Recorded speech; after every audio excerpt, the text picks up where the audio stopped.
Sometimes you catch a wave, and other times it throws you from your board. You break a collarbone. Our guest today has been riding waves his whole life in South Florida. One hasn't crashed on him yet, but now he's running for governor.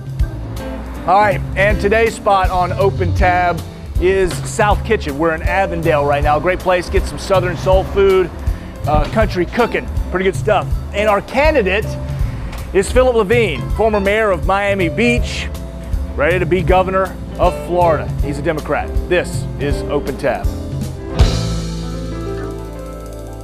I want to do something. What channel is it? We're ABC? NBC and ABC. Oh, fantastic. Great. Yeah, actually. Do you recognize, if I can get the thing to play?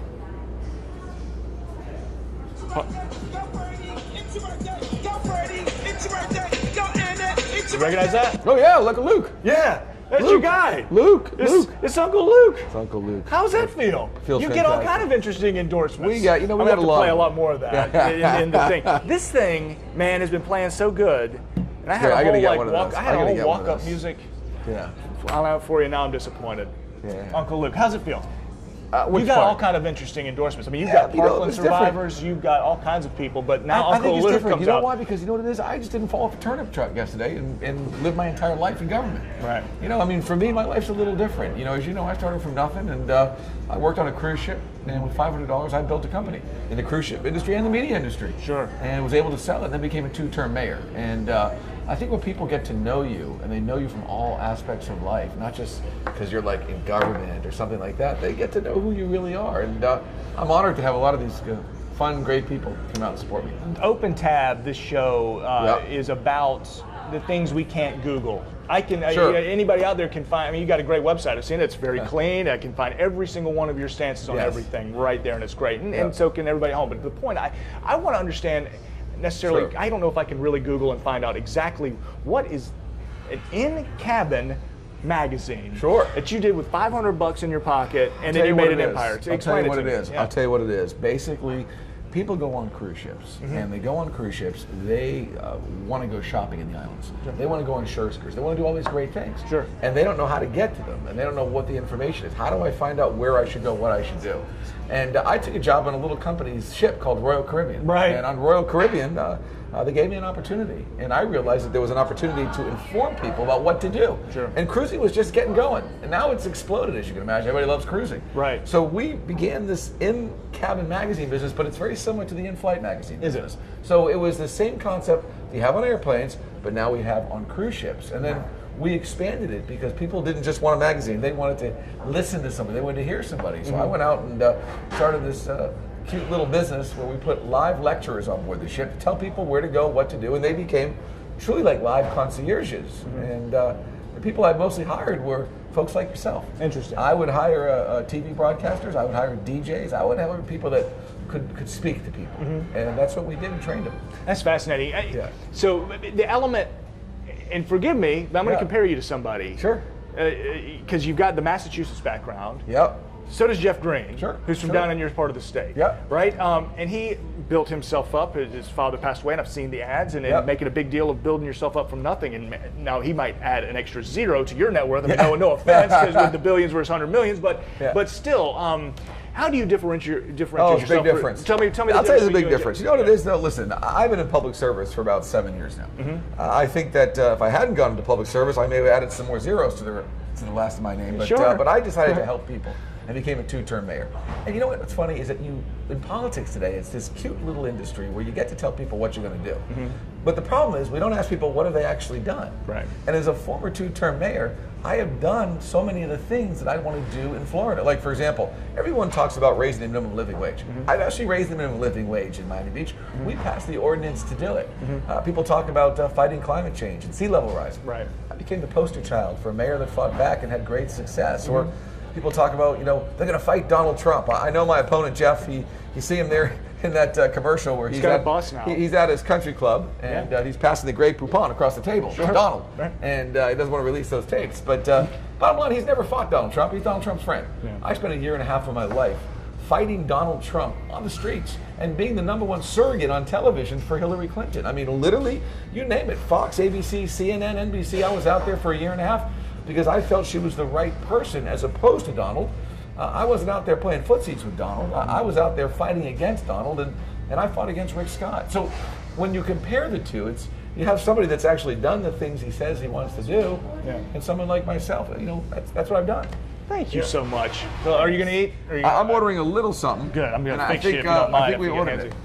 Oh, Joe, good order? Yeah, that's it. That's perfect. Thank you. And a big glass of ice water would be great. Thank you so much. Another John boat. The John boat before this Jacksonville. Yeah, it looks great. Right here. It's great. I will. I know you got a debate. I will. When I don't have a debate, I'll sit there and definitely have a few of those with you. I would love that. I'd love that. And I'm going to do, since, we're not in Miami, but we're with a Miami friend, I'm going to do the South Cuban. There you go. That's good. Is it pretty good? It is delicious. With fries, especially. Fries would be great. Yeah. Thank you so much. Thank you so much. Thanks, guys. I'll be right back with your water. Thank you very much. Two-term mayor. I want to know what you, and I think I can draw some. There's obviously very, very big differences between Miami and Jacksonville and Duval County. Sure, absolutely. But there are some comparisons that I can draw. I want you to tell me your biggest accomplishments as mayor of Miami Beach. What are you most proud of that you've left Miami Beach with? Sure, we did a lot of things. As a matter of fact, everyone said I'm the most impatient mayor they've ever seen. I was an impatient entrepreneur, and I'll be an impatient governor if I'm honored to be. Sure. But I would say the top 3 or 4 things we did is we fought sea level rise. I mean, listen, you saw what happened in St. John's River right here in Jacksonville. Water overflowing, incapacitating your entire downtown area. Now, there may be some people in Jacksonville that don't believe in climate change, but maybe after Hurricane Irma, we may have some converted people that understand that this once-in-a-century hurricane is unfortunately going to be once a year. Right. And as the mayor of Miami Beach, we raised roads, put in pumps, raised our seawalls, invested $500 million, and became a leader in fighting back what was going on with sea level rise.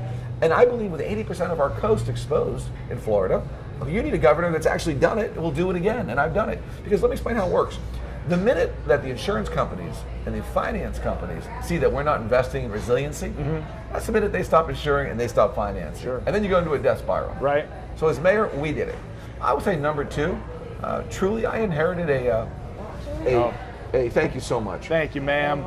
I inherited a police department. Thank you very much.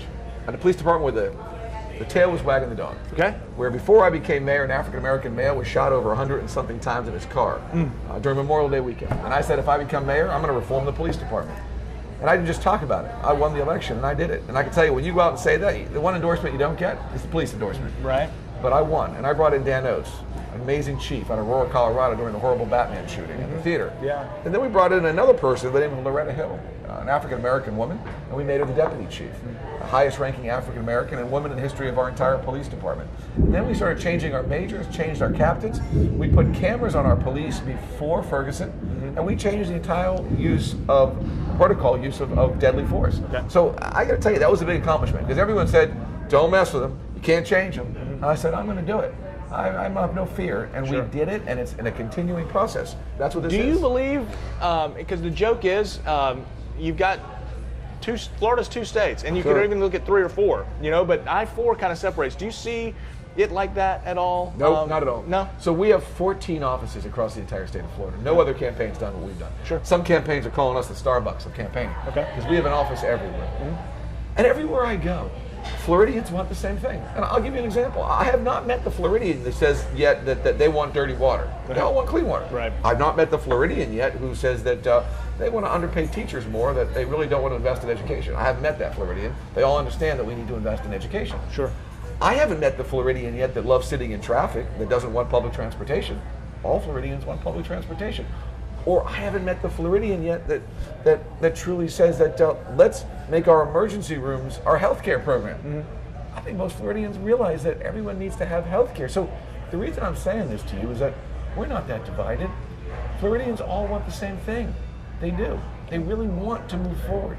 Let's pause for a second as we regroup. I'm going to take a sip of beer, and there's a tweet I want to show you. You mentioned water quality. Sure. Open tab, ladies and gentlemen. Cheers. If you're watching on YouTube, crack open a cold and enjoy with me and Phil Levine. Mr. Mayor, running for governor of the great state of Florida. Let me see if I can find it. A tweet.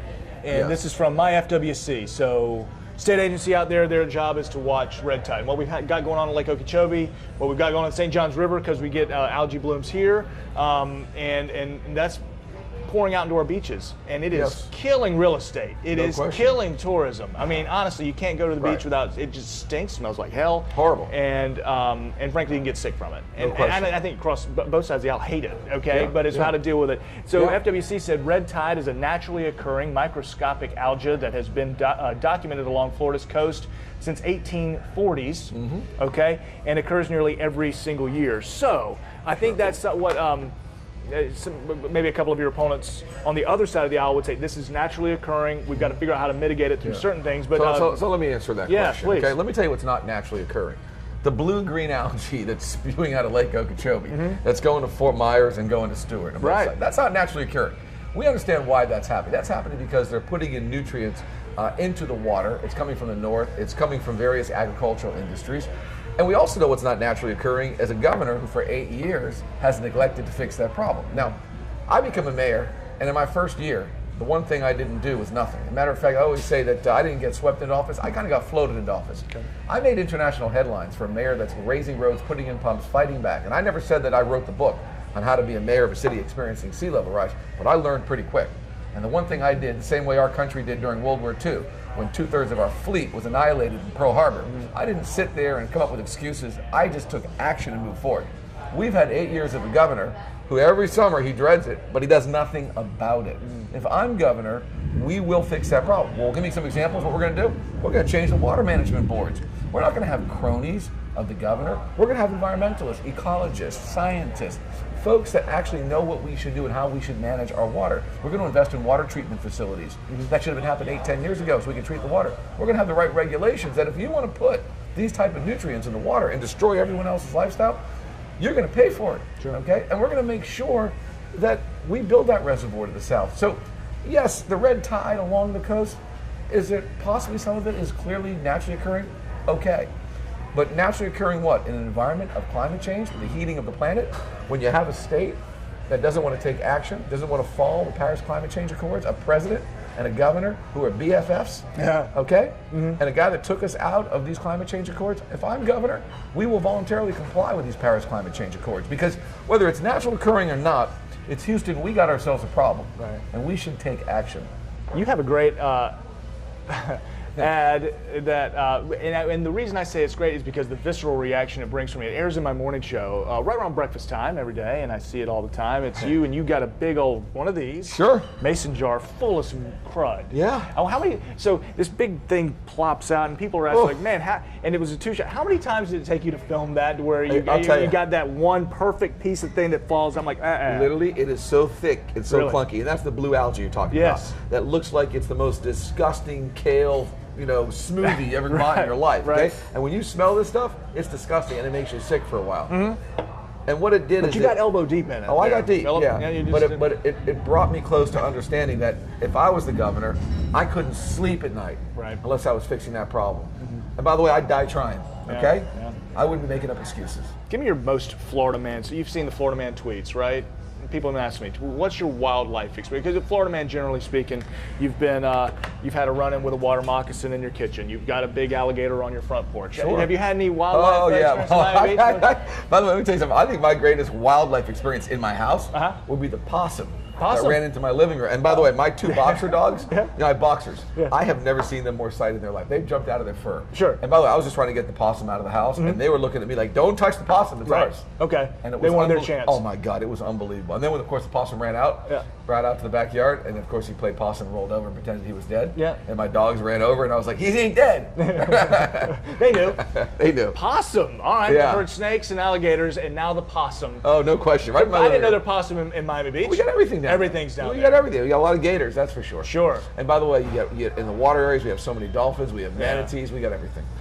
I mentioned making some similarities in environment, and I just have to, because I think the environment, as you mentioned, every Floridian wants this and that, but it does go across the board. How you deal with it's one thing, but in Florida, or in Jacksonville specifically, we've got, you mentioned Irma, but in a rain like this, we are right on the cusp of an area that was, up to my chest. underwater during Irma. Yep. But in San Marco, just across the other side of the river, we'll get a good high tide and rain, and then people's houses are flooded, and it's all the time. You can't insure the houses. You can't insure it. You can't. Why would you even buy there anymore? Right. And it's such a wonderful part of town, but why go there? What do you? So how to? You're elected, and then what would you do to encourage our leadership in Jacksonville to Here start we go. building? Oh, excellent. Saved by the bell. Saved I'd by- rather have your lunch than mine. Oh, look at you! I know, Getting going high this protein. is too healthy, huh? We're going full Very protein. high protein. Thank you very much. By the way, Oh let my me tell you what gosh. we need to do. First of all, we need to recognize we have a problem. That's step number one. I will we need offer to you a say fry if you that like we got that. a problem and we got to fix the problem. Because if we don't recognize the problem, we won't even be able to start fixing it. It's not a political issue. Listen, I always say it all the time. The ocean, it's not Republican, it's not Democrat. It just knows how to rise. Right. Okay?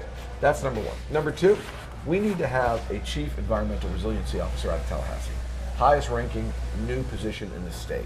We need regional environmental resiliency officers. The reason I'm saying this is that one size does not fit all. The issue that we have in Jacksonville is different than the issue we have in Miami. But we all have issues with sea level rise. We all have issues with climate change. The Zika epidemic, as I was mayor, that was brought to you by climate change. That was brought to you by the warming of the planet, the moisture in the air, the mosquitoes traveling further north. These massive events we have in the weather, whether it's a hurricane, or you've seen these rain bombs that are come out of nowhere. We never had these as kids. These are brought about by climate change. So the bottom line is we need to create with a resiliency fund. We need to invest. We need to show the insurance industry and the finance world that Florida's investing in its future. We can't just sit there and put our head in the sand. We got to start raising roads, putting in pumps, helping local communities that truly don't have the expertise and may not have the initial funding to help them get off the ground. We became a model in Miami Beach. And I'm not saying we did everything right, but we know that we took action because if we didn't, the future was unknown. Yours Sure. looks great, but mine looks better. I'm gonna be honest. Then I My lived wife in was- Miami a year, and I ate some great places, been some wonderful things. But tell me, the mayor, for heaven's sakes, tell me your favorite Cuban sandwich. Where do you Oh go my for God! that? if Well, you're I gotta going? tell you, I think my wife Can you can say make it? it. My Oh, yeah. wife can make it. Oh, really? Yeah, my wife's Cuban American. Well, okay. Well, there you go. So I wouldn't be able to say anything else but that. Yeah. But you know what else? I think some of the best Cuban food I've had in Miami these days is Estefan's Kitchen. Okay. Gloria and Estefan, Gloria and Amelia Estefan, opened up a restaurant in the Design District called Estefan's Kitchen, and it's some of the greatest Cuban food you've ever had. Really? Oh my God! And they have another place on Ocean Drive in Miami Beach called Larios, which is also fantastic. So for me, it's my favorite. Have they given any money to your campaign? Be honest. No, not at all. I No, not at all. understand. My wife, I'm gonna come across as biased, but who cares? Is a teacher, and Okay. she makes $0. Sure. Relatively speaking, does it for the love, and that's awesome. I talked to Senator Marco Rubio, and I asked him what would you do to, because it was right during the teacher strike. This has been months ago, and he said to me, "Oh, but teachers don't do it for the money." I was like hell. Teachers, they do it because they love the kids, but you have to do a job to get paid. So I read on your website, let's give them a better, are there specifics? Absolutely. Okay. So let me explain what it is. First of all, number one, we are going to raise their salaries $10,000, every single teacher in the state of Florida, to put them at the nationally competitive average. That's number one. Not only is it the right thing to do, let's think about it. Maybe Marco doesn't understand something because, he's been his whole life in politics, but, I've signed not only the back of a check, but the front of a check. And to understand how you become a 21st century economy is to take a look at this wonderful state that I originally came from as a boy called Massachusetts. And the folks in Boston, they're kind of smart. They know some of the right things to do. There's a thing there called the Massachusetts Miracle. And now Massachusetts, the taxes are too high. They are high. Yeah, and the wages are very high. Sure. And the weather's horrible. Yep. Okay, but you know Cool. what's interesting about Massachusetts? Every hot biotech company, every high-tech company, General Electric moved their world headquarters there. Every great company and startup has operations in Massachusetts. And you ask yourself a question, why? Is it because they have the Marco Rubios of the world saying starve the teachers? No. It's because they have the best education in the country. And unless you have a 21st century education, you cannot have a 21st century economy. And there's no way you can have a 21st century economy if you have a 20th century governing mentality, which we have out of Tallahassee. So we need to understand and explain to folks that, yes, it's the right thing to do to pay teachers a competitive salary and to put our resources into education, but it's the profitable thing to do. Because you can't make NASA your Silicon Valley if Lockheed and Boeing can't get the right graduates. Right. Okay, so it's like the circle of life in Lion King. Unless you do these things together, you can't become. Now listen, we have a governor here who who thinks that a 21st century economy is a state of Walmarts, Applebee's, and McDonald's. Okay, now I just don't agree with them. I think it's a state of Apples and Boeings and Lockheeds and Amazons and wonderful American companies. Donald Trump. Yes. Tell me something you love about Donald Trump. Give me one thing that you really appreciate about the President of the United States. I think what it would be is he comes from a great city called New York. That's about all I can think of. Listen, let me tell you about Donald Trump. Yeah. Donald Trump. Nothing good. I mean, just the best business deal Donald Trump ever did was being born. Okay. Okay. You know, he started on 3rd and thinks he hit a triple. Okay. Started on the 50th floor and thought he went to the penthouse. Okay. He doesn't represent the American dream. Okay. He represents the worst in all of us. He represents dividing our country. That's what I believe. Mm-hmm. And I believe that this election here in Florida, if we don't win it as Democrats, that Donald Trump and his boy Mini-Me, Radical Ron, okay, this will be the end. We'll have offshore oil drilling. No one will have health insurance. You won't see transportation projects. You won't see a minimum living wage go up. You're going to see a complete takeover by Donald Trump. And I believe that this is Normandy for us, for our country, and for the Democratic Party in order for us to fight back and not let a complete takeover of this nation. Help me out. I'm 35. I would love to know where you were at 35, but how am I going to walk out on the street? What is the advice you'd give a young up-and-comer, entrepreneurial spirit? But what's in your I'll tell you what it is. It's two things. Yeah. It's two things. Number one, do what you love. If you do what you love, you'll do it well, and it will never be work. Number two, never focus on money. Focus on what you love, because compensation comes with something that you love to do. And in the specifics of what is that to do, catch a wave. There's waves all around us. There's waves in media. I caught a wave called the cruise ship wave. Right. There's waves in technology. There's waves in food and beverage. There's waves in everything. All you have to do is catch a wave. I think the Beach Boys said it. Catch a wave and, life's good. Yeah. That's what you do. Amen. All right, catching a wave. As I have a half a sandwich and half a beer left, I'm going to give you in a lightning round, so to speak, as I let you address these folks here and finish my beer. Why do you want to be the governor of Florida, Philip Levine? Have at it. Open tab. I live the American dream. I started from nothing. I'm the son of a single mom. I'm the second person in my family to graduate college, and I'm a proud product of the Florida public schools. I believe that the American dream is the formula of our nation and our state. But I think today, that American dream is getting harder and harder for most Floridians and most Americans to be able to attain. Whether they have to live 3 jobs, or they can't find affordable housing, or they're living on $8.25 an hour. The dream is now harder and harder. I'm running for governor to level the playing field so that more folks can live the American dream. And I believe that that's the key to our success. And we're going to do it by making sure that people have access to education, folks have health care, that we raise the minimum living wage, that you're not sitting in traffic as opposed to being with your family, that we have public transportation, that we create a 21st century economy where everyone has the opportunity to rise. President Kennedy said it best, the rising tide lifts all ships. We need that to happen in the state of Florida right now. And I also believe that we have a president that's trying to take over our state through Mini-Me, Ron DeSantis, Radical Ron. And I believe that I am somebody that has fought the president toe-to-toe. I've done it on the street. I've done it fighting back from oil drilling. I've done it trying to fight for him not to become the president. And I believe that this is the most pivotal moment in our nation's history, because so goes Florida, so goes the presidency, and I believe so goes our nation. Beautiful. Cheers to the water that you're having That's in it. my John boat. Clean water. That is the cleanest water I've seen you holding in a mason jar. There you go. Beautiful. Thank you so much, sir. Best of luck. Thank you very much for the cheers. opportunity. Appreciate it. Guys, we feeling good?